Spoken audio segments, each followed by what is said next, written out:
Assalamualaikum warahmatullahi wabarakatuh.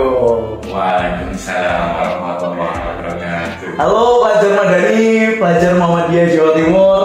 Hari ini kita di Pokari Podcast Ramadan Madani. Ini adalah salah satu program dari bidang kajian dakwah Islam pimpinan wilayah Ikatan Pelajar Muhammadiyah Jawa Timur. Dan hari ini saya Muhammad Ridwan Hidayat selaku anggota bidang lingkungan hidup dari PWIPM Jawa Timur akan berdiskusi, berbincang dengan salah satu narasumber yang tentunya kece abis teman-teman. Nah, buat kamu yang masih penasaran dan ingin terus ngikutin dari podcast dari Pokari di edisi-edisi berikutnya, jangan lupa tetap pantengin di YouTube-nya IPM Jatim dengan tagline Pokari, yaitu Podcast Ramadan Madani. Langsung aja kita mulai karena hari ini kita udah kedatangan salah satu tamu spesial dari pimpinan wilayah Muhammadiyah Jawa Timur, yaitu Majelis Pengembangan Kader Sumber Daya Insani, Bapak Muhammad Rokib SSMA. Assalamualaikum Bapak. Waalaikumsalam. Sehat Pak kabarnya? Alhamdulillah sehat. Oke. Pak Rokib ini enaknya dipanggil Bapak atau Mas atau apa nih? Suka-suka sih, tapi kalau kan panggil Pak itu kelihatan kayak agak terlalu tua sedikit gitu ya. Meskipun faktanya tua. Oh iya. Tapi memang kalau tua tuh nggak boleh melawan ya Pak ya. Jadi harus bisa tetap berjiwa muda ya gitu. Nggak apa-apa kalau gitu saya izin panggil Mas Rokib boleh Pak ya? Alhamdulillah, dengan senang hati. Dengan senang hati. Oke, Mas Rokib. Gak enak ya ini. Oke, jadi hari ini kita bakal bahas tentang gerakan gaya hidup berkelanjutan di bulan Ramadan. Sebenarnya programnya ini sangat seru sekali dan tentunya Mas Rokib tadi udah kita ngobrol banyak di belakang layar. Itu keren banget sih, inspiratif banget dan tentunya teman-teman pasti kepo siapa sih Mas Rokib ini gitu. Mungkin boleh diceritakan profil dari Mas Rokib secara singkat, kira-kira kok bisa sampai di MPK SDI PWM Jawa Timur tuh perjalanannya seperti apa gitu, dan kok bisa kok jadi narasumbernya di bidang lingkungan, itu emang ada cerita apa sih dulu gitu Pak? Oke, ini panjang kalau diceritakan semuanya. Jadi singkatnya begini, karena ketua MPKSDI itu ya bisa dikatakan besti lah ya. Oke, siap. Itu sederhananya begitu. Tapi waktu itu saya pulang dari Frankfurt Mas, di sana juga aktif di Muhammadiyah, di PJIM, Muhammadiyah Deutschland. Nah kebetulan di sana kan juga jadi ketua di sana, dan ketika pulang langsung diajak, wes sudah kamu sudah di rumah, bantu di sini. Akhirnya namanya di mana-mana, hati ini sudah Muhammadiyah, ya tetap aja dari Muhammadiyah. Akhirnya di MPKSDI membantu teman-teman di sana, terutama Besti itu lagi. Besti lagi. Itu sesuai sama pesan dari Kiai Haji Ahmad Dahlan kalau kita misalnya, jadilah master, jadilah profesor, jadilah insinyur, tapi kembalilah kepada Muhammadiyah. Luar biasa, ini kayak militansinya Cak Rokib, Mas Rokib ini luar biasa ya. Dulu saya ini loh pernah di PWIRM waktu itu. Oh iya, Timur ya, bidang PIP, ketua bidang PIP. Ketua bidang PIP. Iya. Itu tahun berapa, Pak? Ini tahun berapa ya? Waktu itu masih S1.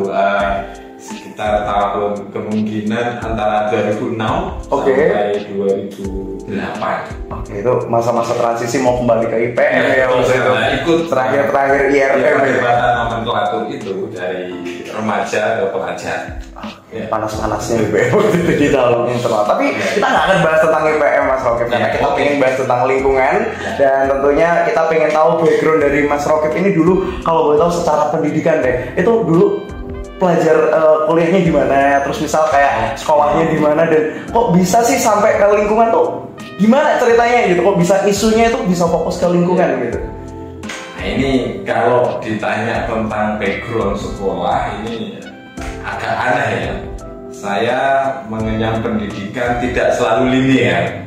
Jadi suka-suka. S1 saya itu sastra Arab sebetulnya. S1 sastra Arab? S1 sastra Arab. Ya isunya ya isu tentang kesastraan. Kemudian S2-nya ngambil 2. Pertama agama dan lintas budaya atau Center for Cross Cultural Studies di UGM, dan S2 kedua itu di kampus yang sama ngambil sastra Indonesia. Jadi tidak terlalu linear meskipun masih ilmu sosial humaniora. Tentunya ada lagi S2 yang ketiga. Wow, berarti nggak cuma double degree, triple degree. Ceritanya agak aneh nih, waktu itu kan saya masih ini ya ngambil S3 di Frankfurt, kemudian tinggal di kota namanya Kassel. Di situ karena disertasi saya ini ngangkat tentang digital humanities atau computational studies, saya ngambil S2 ilmu komputer karena di sekolah di Kassel di Jerman itu gratis, Mas. Jadi ya, sudah daftar, keterima kan nggak ada bayar-bayar, enak aja langsung masuk. Cuman tidak sampai selesai. Karena ilmu yang sudah saya dapat selesai, ya sudah saya meneruskan disertasi aja. Ceritanya. Nah, itu tentang pendidikan. Tentang pendidikan. Jadi memang awal belum lulus sampai hari ini baru persiapan untuk submit saja. Belum sampai lulus ya. Berarti pada akhirnya bisa kita simpulkan secara background pendidikan, Mas Rokib ini S1-nya di bidang sastra Arab gitu ya. Di S2-nya CRCS, di S3-nya sastra Indonesia. Sastra Indonesia. Jadi habis dari sastra ke lintas agama begitu. Habis itu baru ke sastra Indonesia. Iya. Jadi kesehariannya apa sekarang kalau Mas Rokib, kalau boleh tahu? Sejak pulang ya ngajar. Ngajar di UNESA, Universitas Negeri Surabaya di Prodi Sastra Indonesia. Dosen berarti ya? Semacam itu. Itu. Ya, semacam itu. Oke, berarti ini agak nggak sopan ya anak pelajar manggil dosen manggil malah lebih asik. Loh ini kampus ya sering banyak ya. Ini mahasiswa juga manggilnya Mas gitu. Udah biasa itu. Oke, biar lebih friendly dan teman-teman yang dengerin hari ini juga tentunya pasti lebih nyaman dengerinnya kayak ngobrol sama teman sendiri di warung kopi atau di tempat-tempat yang nyaman untuk cerita. Tapi hal yang menarik adalah dari tadi kayaknya belum ada background tentang lingkungan, Mas. Nah, mungkin ada bisa disampaikan titik balik bisa hijrah ke isu lingkungan itu gimana, Mas, ceritanya? Wah, ini masalah lingkungan itu pertama kali saya jatuh hati pada isu lingkungan itu ketika kuliah di CRCS di UGM. Awalnya kan waktu itu sempat lulus S1 itu jadi wartawan ya. Itu ya juga salah satunya ngeliput masalah-masalah berkaitan dengan lingkungan. Tapi ketika di UGM itu diskusi-diskusi banyak membicarakan tentang hal-hal yang berkaitan dengan iklim ya, tentang iklim, isu perubahan iklim, climate change, climate crisis dan sebagainya. Nah, saya tertarik dengan isu itu karena memang waktu itu tidak jauh dari bencana ya, tsunami. Kemudian ketika saya kuliah itu di Jogja ada gunung meletus, Merapi meletus waktu itu tahun 2010. Kemudian mau tidak mau perhatian banyak orang, terutama yang di Jogja itu ke sana, dan isu yang berkembang itu juga ke sana, sehingga ini menarik perhatian banyak mahasiswa tentunya dan juga funding. Nah, kebetulan dapat funding juga untuk riset fokus di masalah-masalah lingkungan. Waktu itu sebetulnya riset saya tentang bencana, tetapi bencana banjir, dan itu berkaitan erat dengan masalah lingkungan, terutama gaya hidup ya, gaya hidup warga salah satu daerah ya di Jawa Timur yang memang suka membuang sampah sembarangan, sehingga setiap tahun tanpa mereka sadari sampah itu ya dihasilkan oleh rumah tangga dan itu menggumpal. Dan mereka mestinya tahu tapi tidak sadar. Itu mengakibatkan banjir. Dan setiap tahun terjadi. Itu ceritanya, Mas. Jadi titik baliknya adalah karena funding ini tadi ya. Funding ya salah satunya ya yang dan akhirnya fokus ke isu lingkungan yang bisa dirasa isu yang saat itu menjadi isu strategis waktu itu. Ya, tahun-tahun itu 2010-an memang ini ya, dan hampir semua teman-teman juga mengarah ke sana. Ya. Berarti kalau tadi udah menyinggung sedikit tentang buang sampah sembarangan itu bisa menyebabkan banjir. Pasti kita bisa bilang dong kalau buang sampah sembarangan ini termasuk dosa ekologis. Mestinya itu tidak sekedar dosa itu ya. Oke. Harusnya itu benar-benar ditekankan itu keharaman tingkat puncak mungkin. Karena itu parah sekali sudah. Okay. Misalnya ini momentum Ramadan ya. Betul. Saya perhatikan dari tahun 2016 misalnya atau sebelum-sebelumnya di Jakarta, karena beritanya dari Jakarta. Okay. Di Surabaya juga sama. Itu setiap bulan Ramadan ada peningkatan volume sampah. Okay. Dan selalu begitu. Nah, ini ada apa dengan Ramadan? Ternyata konsumsi kita justru ugal-ugalan ketika Ramadan. Ya. Yang awalnya mungkin tidak makan A atau B atau C, mungkin di bulan Ramadan itu ada. Yang awalnya tidak jual takjil. Bukan hanya jual, war takjil sekarang zamannya. Takjil malahan ya kan. Udah lintas iman ya. Makanya itu. Oke. Dan ada dampak ya, nggak salah itu. Tetapi dampaknya yang mungkin perlu kita perhatikan juga. Kenapa? Ada gaya atau kebiasaan yang mungkin mengancam hidup. Misalnya gini, Mas. Sekarang itu berkembang. Ya, kebetulan beberapa kali saya ikut forum-forum. Sekarang berkembang masalah nanoplastik, Mas. Oke. Nanoplastik ini menjadi isu yang dilawan banyak orang, terutama di Eropa. Saya hampir 5 tahun di sana tinggal dan sering ngobrol dengan anak-anak muda di sana. Kami ikut berperang melawan masalah-masalah yang menjadikan satu, hal-hal yang berkaitan dengan iklim. Yang kedua, yang langsung berefek pada tubuh. Salah satunya nanoplastik. Nanoplastik itu apa? Betul. Boleh dijelaskan nanoplastik sedikit, ini plastik mikro ya. Oke. Mikroplastik ya. Ada yang menyebut nano, ada yang menyebutnya mikro ya. Lebih yang umum sih mikro memang, tapi beberapa yang lebih ini ya. Mikroplastik ini atau yang disebut nanoplastik terdapat di banyak sekali makanan. Minuman terutama ya. Minuman ini kan banyak yang dikemas dengan plastik. Bahan plastik. Nah, kita nggak tahu apakah nanti setiap minuman itu benar-benar terhindar dan tidak tercampur oleh unsur mikronya ini yang tidak terlihat. Ya, apakah kita bisa memastikan misalnya produk-produk minuman yang ada itu benar-benar tidak bisa masuk ke minuman yang kita minum, padahal dia dikemas dengan bahan-bahan plastik. Nah, penelitian di sana membuktikan masuk. Artinya mikroplastik itu berpengaruh. Hanya beberapa bahan saja yang memang itu terbebas. Namun secara umum masuk. Baru minuman saja itu, Mas. Dan ini isu dunia. Ya, karena semua minuman di dunia ini rata-rata dikemas dengan bahan plastik. Itu masalah besar. Enggak menggunakan apa itu? Kalau di kita itu ya dari tanah liat. Gerabah itu, Pak. Ya, gerabah itu. Nggak ada yang pakai itu. Masalah nggak ada. Itu yang jadi masalah ya. Oke. Dan pada akhirnya kalau kita tahu tentang mikroplastik atau nanoplastik, ini saya jadi teringat, Pak. Kalau nggak salah dalam salah satu riset menyebutkan Indonesia itu penyumbang sampah plastik kedua di Asia. Nah, ini juga termasuk masalah yang sangat besar dan kami kebetulan. Jadi saya punya tas, Mas.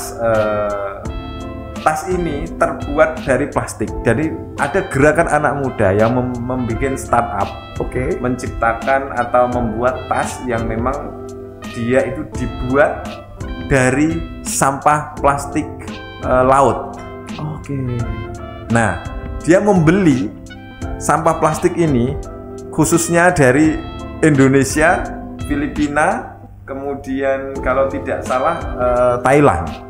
Dibeli, dibawa ke Jerman, dimasak, diolah di sana, kemudian dari bahan itu entah dicampur apa, saya nggak tahu persis ya, itu dijadikan tas. Dan dia mengklaim, mereka startup ini anak-anak muda mengklaim bahwa ini kami berusaha mengurangi sampah plastik yang ada di laut dan menyelamatkan ribuan ikan, kira-kira begitu. Ya. Nah, dari sana ini ada masalah lagi. Kenapa kok itu diselamatkan? Karena plastik ketika bercampur dengan air laut, ada beberapa riset yang mengatakan ikan-ikan itu kemasukan mikroplastik. Jadi mereka mengkonsumsi secara tidak langsung. Dan itu ketika masuk ke tubuh ikan kita ambil, kita makan juga. Otomatis kita konsumsi. Ya, ikannya kita konsumsi.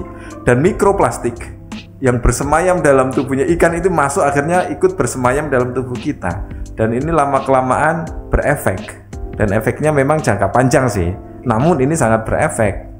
Nah ini ancaman dan bahaya mikroplastik ini benar-benar serius ya di negara, khususnya di Jerman yang saya tahu ya, itu sangat menjadi ancaman serius ya. Belum lagi wadah-wadah kita kan sembarangan, wadah-wadah misalnya bungkus cilok misalnya ya, pakai plastik, kita nggak pernah tahu bahan plastiknya ini bagaimana, apakah dia benar-benar tidak bisa larut atau jangan-jangan ada molekul kecil yang itu menjadikan dia larut di cilok kita atau di bumbunya. Nah ini bahaya juga, makanya penyakit sekarang kan macam-macam tanpa kita sadari. Belum lagi orang membuat makanan-makanan di pinggir jalan itu kan kadang sembarangan ya, plastiknya. Saya juga melihat itu, aduh khawatir juga ini.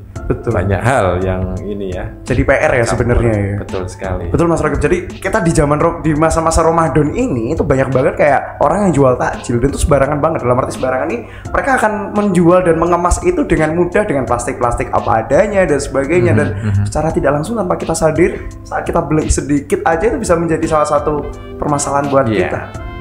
Iya benar sekali, dan ini perlu memang Mas, perlu ada gerakan karena tidak semua anak muda itu concern ke sana. Iya betul. Dan perlu ini ada semacam gerakan, mungkin bisa online atau apa, mungkin diawali dari teman-teman IPM Jawa Timur ya, bikin komunitas-komunitas yang concern di masalah ringan saja, plastik misalnya, masalah plastik, atau dibikin begini. Saya pernah engage itu atau terlibat itu, ada namanya sharing is caring. Jadi komunitas sharing is caring satu kota, sehingga meluas akhirnya satu negara bagian, Hessen di sana. Membikin grup lewat Telegram. Jadi kami berusaha untuk mengurangi sisa, entah itu sisa makanan, sisa pakaian, pakaian bekas, apa saja. Grup itu membagikan secara sukarela sesuatu yang tidak kita butuhkan, entah itu makanan sisa, nanti diposting. Yang butuh itu bisa ngambil di lokasi. Nah ini ternyata berefek semuanya. Saya aja sendiri ya, pengalaman sendiri ketika saya butuh pindah kos misalnya ya, itu butuh dandang, butuh dipan, butuh kasur dan lain-lain. Itu tinggal ini aja, texting di Telegram, saya pindahan, saya butuh ini. Banyak yang ngasih, atau banyak yang sudah memposting duluan. Saya punya ini, silakan siapa yang butuh diambil, alamatnya ini. Saya punya ini, silakan diambil, alamatnya ini. Saya taruh depan rumah, saya taruh ini, atau kita janjian dan macam-macam. Sepeda ontel ya, bahkan sepeda itu ya. Terus mesin pencuci piring, mesin pencuci pakaian, itu ya di sana kan sering ganti-ganti ya. Itu diberikan sharing is caring. Nah, itu gerakan yang memang terinspirasi salah satunya dari cara hidup atau gaya hidup yang berusaha untuk mengurangi sisa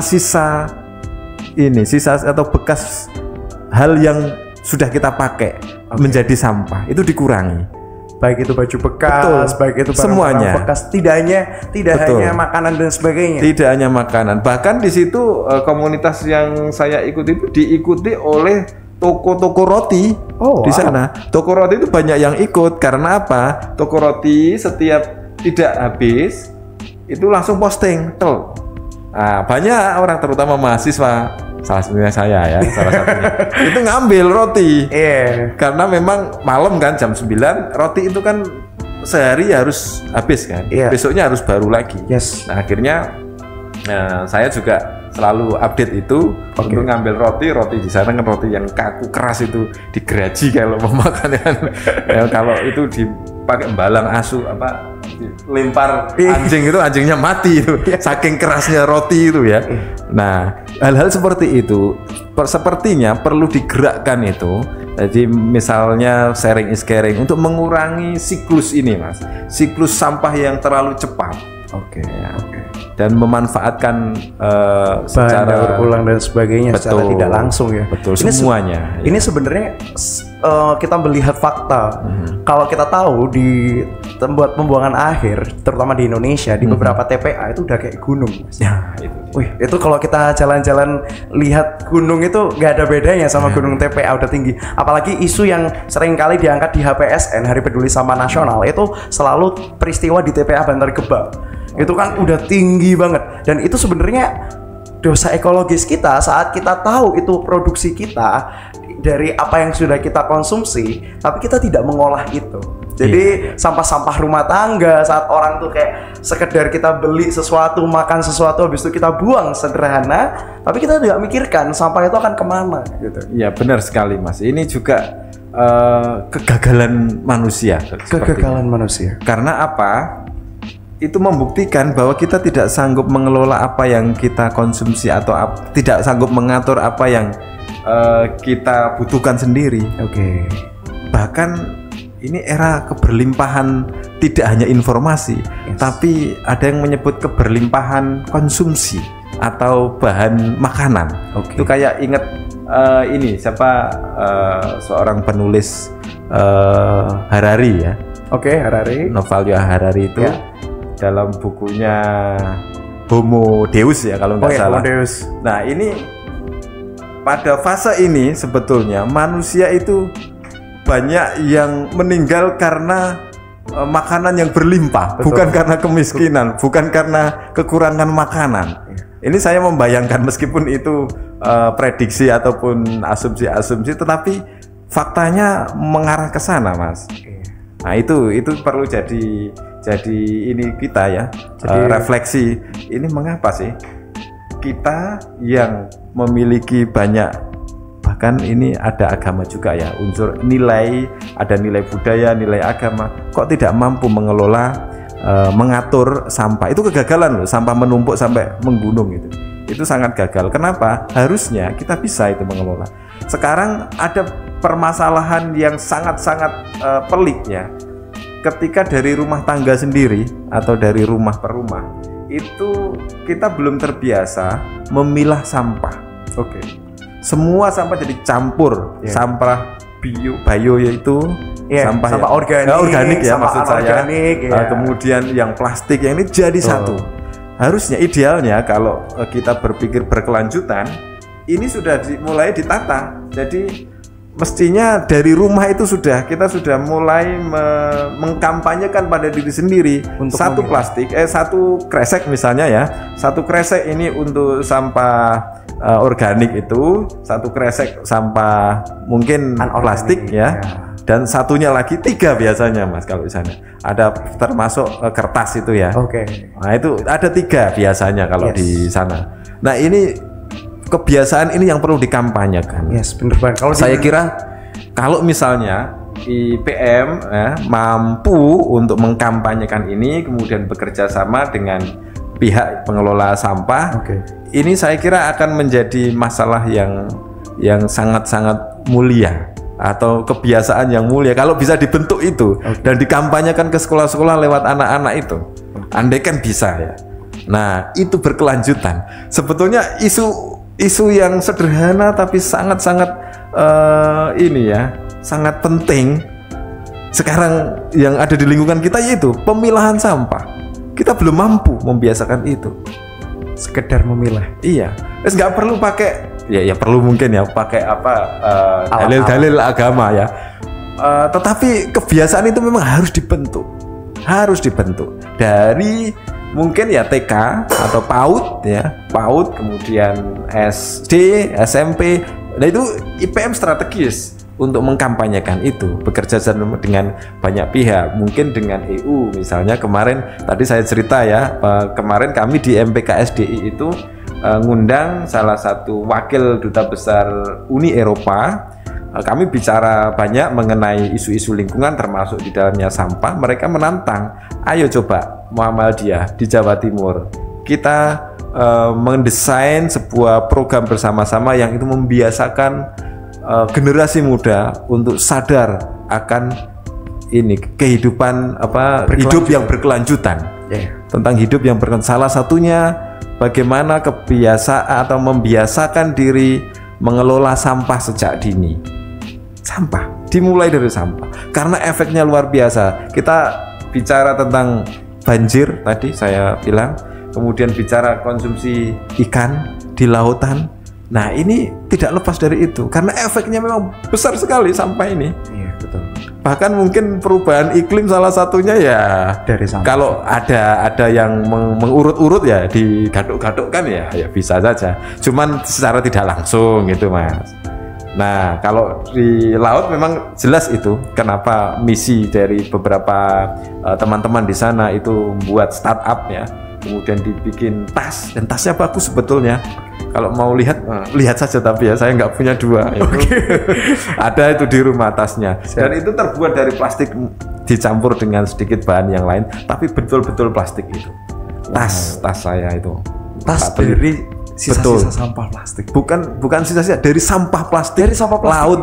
Iya. Khusus laut itu belum yang di daratan. Itu yang di laut. Karena mereka berkampanye ingin menyelamatkan ikan dan ingin membuat, padahal itu orang Jerman ya. Terus kemudian lautnya beli itu plastiknya itu beli di sini di daerah Kudus sana. Nelayan maksud saya. Nelayan itu tidak ngambil ikan, tetapi ngambil sampah. Dikumpulkan, kemudian dikemas, kemudian dipres gitu. Lalu dikirim ke sana, diolah di Jerman sana. Jadi produksi sampahnya bukan dari Jerman sendiri, malah dari negara-negara berkembang ya, seperti di Indonesia. Saya tidak tahu persis ya. Sampah ini ada sebagian memang entah Eropa atau apa yang pernah ada liputannya itu dibuang ke daerah-daerah sini ya. Dulu dibuang ke Cina, sampah itu dijual ke China, kemudian belakangan sepertinya dijual ke Indonesia ya, salah satunya Mojokerto di Jawa Timur itu ya. Ada penada sampah dari luar negeri itu. Nah, itu juga harusnya Eropa bertanggung jawab juga, atau mungkin kita perlu pengawasan yang lebih ketat. Jangan sampai sampah masuk ke kita. Ya. Itu. Jadi yang impor tidak hanya tas, tidak hanya sepatu, bukan hanya barang-barang branded, bahkan sampah bisa impor ini. Oke, tapi ngobrolin tentang kayak bagaimana cara kita bisa mengolah dan memilah, itu sebenarnya hal yang menjadi PR banget buat kita semua, apalagi pelajar. Itu tadi hal menarik kan, IPM basisnya ada banyak dari teman-teman sekelas SD, sekelas SMP, SMA atau pelajar. Ini harusnya mereka bisa bergerak dari situ, mungkin akan menimbulkan perubahan-perubahan yang lebih baik.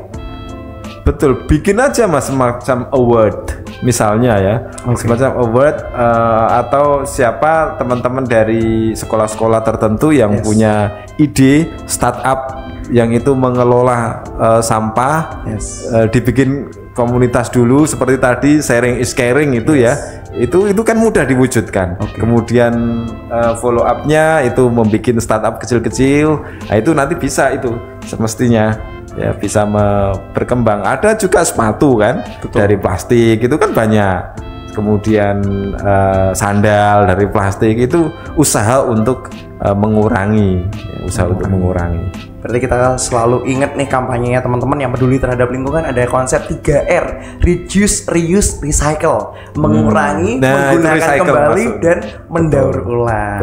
Jadi memang lagi-lagi akar masalah dari sampah ini sebenarnya bukan dari sampahnya ya Mas, tapi dari pola hidup dan kebiasaan dari manusia. Itu yang saya maksud tadi. Oke, jadi sebenarnya selama Ramadan ini tidak hanya kita tobat secara jiwa, secara kita meyakini banyak perbuatan-perbuatan kita yang salah, tapi kita juga harus merenungi, muhasabah terhadap dosa-dosa ekologis apa yang telah kita lakukan terhadap bumi, begitu Mas? Sangat betul sekali. Termasuk misalnya kalau kita tidak sanggup untuk berperilaku yang disiplin, membuang sampah di tempatnya, itu dosa besar mestinya ya. Cuman kan belum ada fatwa yang clear tentang itu ya. Tapi mestinya dengan efek yang seperti ini udah waktunya.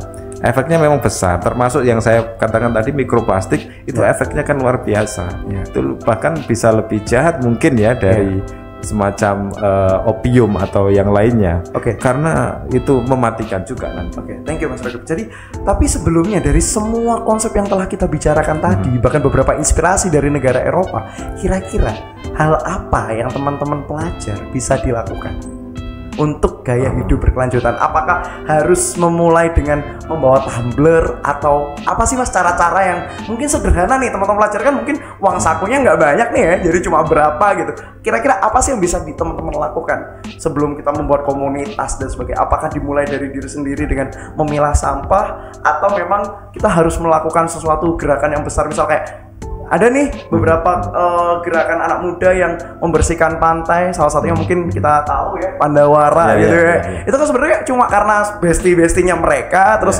mereka pengen bersihin pantai, banyak banget yang ke influence gitu. Nah kira-kira sebelum menuju ke yang makro, yang gede banget sebagai perubahannya, kira-kira perubahan kecil apa yang harus dilakukan oleh teman-teman?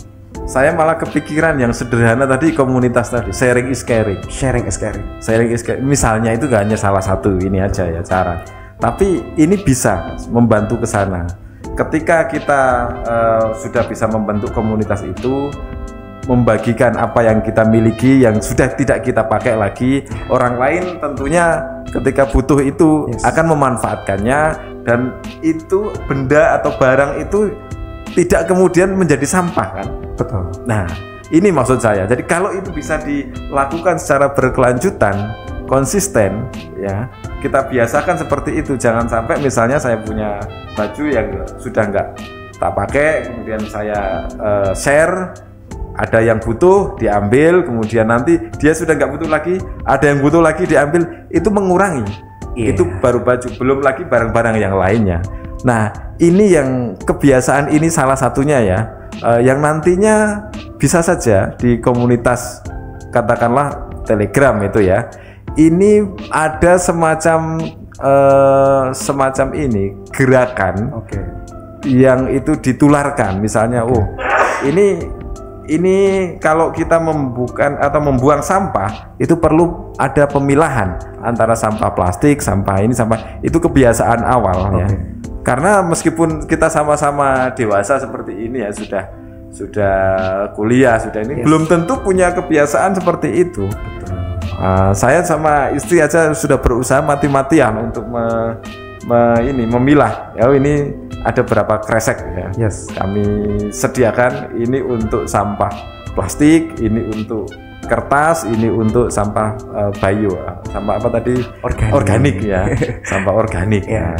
Nah, anak-anak juga mulai terbiasa. Memang harus dididik, harus dibiasakan. Artinya langkah kecil yang bisa kita lakukan adalah mulai dari diri sendiri. Kalau kita tahu kan kalau Rasulullah berdakwah kan dengan bilhal lebih efektif daripada hanya bilisan gitu ya. Jadi daripada kita cuma ngingetin, tapi kita harus mulai dari diri kita sendiri. Nah selain daripada dimulai dari kita sendiri, kita saling koneksi ya Mas. Jadi kalau semua kita ada baju-baju, apalagi udah mau lebaran kan biasanya budayanya beli baju baru. Apalagi sekarang ini konteksnya ini perlu ini. Sangat perlu untuk sharing. Jadi saat kita takjil, nah ini biasanya teman-teman kalau takjil ini Mas udah beli banyak banget terus nggak kemakan, akhirnya jadi food waste tadi. Itu masalah sampah makanan. Terus kalau kita beli baju lebaran tiap tahun, ada baju-baju yang nggak berguna dibiarin di lemari, ya kan? Lebih baik kita bagikan ke teman-teman dengan sharing is caring itu tadi. Betul sekali. Itu gerakan yang mungkin kalau dilakukan secara konsisten itu akan sangat bagus. Terima kasih Mas Ragib atas sharingnya. Jadi teman-teman, kalau teman-teman biasanya tahu gaya hidup berkelanjutan itu sustainable living itu hanya sekedar kita bawa tumbler, kita buang sampah pada tempatnya. Tidak hanya itu, masih banyak sampah-sampah di sektor lain yang mungkin kita nggak ngeliat itu sampah. Baju itu masih bagus, tapi ternyata itu bisa jadi sampah karena tidak digunakan kembali. Maka itu bisa saling barter ya bahasanya ya, sama teman-teman yang mungkin lebih membutuhkan. Tapi kadang anak-anak itu gengsi Mas. Harap zaman saya itu gengsi. Tapi nggak apa-apa ya, artinya mestinya perlu dicoba, mungkin perlu ada percobaan dulu dan membudayakan, dan itu terbuka, komunitas terbuka. Siap. Masyarakat umum bisa. Nah itu dia teman-teman. Jadi kita tadi udah sharing banget sama Mas Ragib, salah satu tokoh aktivis secara tidak langsung kalau saya boleh sebut ya. Dan memang tadi Mas Rokib sudah menceritakan bagaimana Mas Rokib mengenal isu lingkungan dan mengetahui akar masalah itu dari mana sebenarnya. Dan tentunya teman-teman yang perlu kita ketahui dan ingatkan kembali bahwasanya tidak ada satupun agama yang mengajak untuk kita merusak terhadap lingkungan, tapi semua agama mengajarkan kita untuk menjaga lingkungan. Mungkin ada sedikit saja closing statement atau mungkin pesan-pesan untuk teman-teman pelajar Muhammadiyah Jawa Timur. Saatnya ketika sudah tahu hal-hal seperti ini bahwa itu berbahaya, plastik berbahaya, bergerak, harus bergerak, segera bergerak dan dimulai dari sekarang. Gitu. Percuma kalau teori kalau nggak ada aksi. Iya. Oke, terima kasih banyak Mas Rokib atas sharingnya hari ini. Di episode kali ini agak seru banget ya rasanya ya. Seru sekali. Pembahasannya luas dari internasionalisasi terhadap isu lingkungan, bagaimana cara kita muhasabah merefleksikan terhadap dosa-dosa ekologis yang telah kita lakukan. Oleh karenanya, Mas Rokib terima kasih banyak untuk sharingnya. Satu lagi juga. Oh, ada lagi. Saya baru ingat. Apa tuh?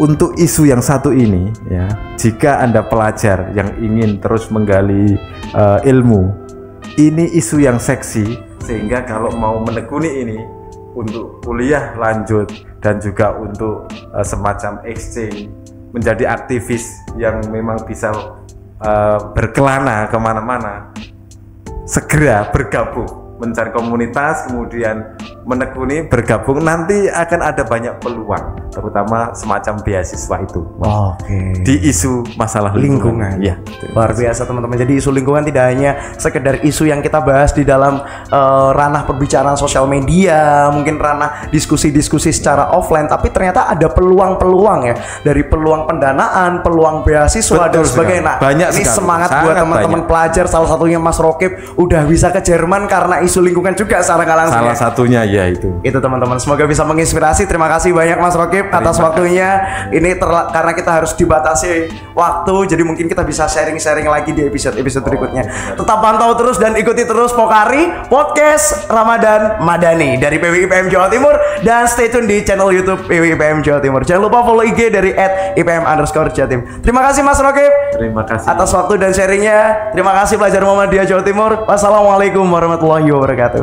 Waalaikumsalam warahmatullahi wabarakatuh.